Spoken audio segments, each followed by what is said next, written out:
প্ৰতিবাদৰ কাৰণে ওলাই আহিছিলে চৰৰ মাটি পাত্ৰ প্ৰসংগ আৰু হাইস্কুল হায়াৰ ছেকেণ্ডেৰী বিদ্যালয়সমূহত আৰক্ষী শিক্ষক নিযুক্তি বন্ধ কৰি ৰাখিছে।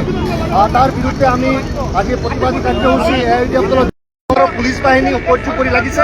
তেওঁলোকে প্ৰতিটো ঠাইতে আমাৰ কৰ্মীসকলক আটক কৰিছে, তেওঁলোকক বাধা দিছে, তেওঁলোকক ভাবুকি দিছে আৰু যাৰ প্ৰতিবাদত আমি যিখিনি মানুহ পাৰিছোঁ সেই মহানগৰীত আমি একগোট হৈছোঁ। চাৰিওপিনে আমাৰ বেষ্ট তেওঁলোকে কৰি দিছে। আমি ধিক্কাৰ জনাইছোঁ।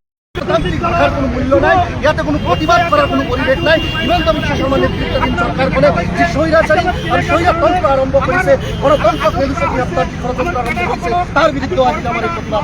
আজি আমি কেইটামান এআইইউডিএফ দলৰ কৰ্মী যিসকলে ন্যায়ৰ পক্ষ আৰৱী বিষয়টো বন্ধ কৰাৰ বিৰুদ্ধে আমি আজি ওলাই আহিছিলোঁ। আজি তেওঁলোকে আমাক ওলাব দিয়া নাই। আজি আমি আমাৰ মেমৰেণ্ডাম চিফ মিনিষ্টাৰক জনাব বিচাৰিছোঁ, আমাৰ কথাখিনি জনাব বিচাৰিছোঁ, তেওঁলোকে দিব বিচৰা নাই। এই ধৰণৰ স্বৈৰতান্ত্ৰিক যদি ৰাজ্যখনত সৰ্বত্ৰে চলে তেনেহ'লে ভাবক গণতান্ত্ৰিক পৰিৱেশটো আজি ক'ত আছে। জৰিয়তে এই চৰৰ মানুহসকলক মাটিত পাট্টা দি এই মানুহসকলক সুবিধা কৰি দিয়ে চৰকাৰক আমি দাবী উত্থাপন কৰিছোঁ।